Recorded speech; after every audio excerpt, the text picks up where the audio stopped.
ग्रामीण व शहरी भागातील जनतेच्या दळणवळणासाठी जीवनवाहिनी असलेली राज्य परिवहन महामंडळाची बससेवा व बस स्थानकाचे प्रशासकीय नियोजन पाहण्याकरिता आज अकोला शहरातील नवीन बस स्थानक येथे आमदार रणधीरभाऊ सावरकर यांनी भेट दिली। बस स्थानकातील काही समस्या व आगामी उन्हाळा ऋतूच्या दृष्टीने जिल्ह्यातील प्रवाशांसाठी असलेल्या सुविधांची या प्रसंगी पाहणी केली व उपस्थित अधिकाऱ्यांना काही सूचना केल्या।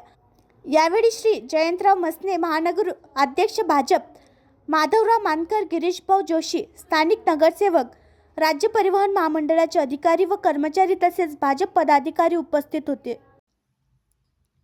आणखी नवीन व्हिडिओ पाहण्यासाठी आमच्या देशमुख एक्सप्रेस न्यूज चॅनलला सबस्क्राईब करा, लाईक करा आणि शेअर करा।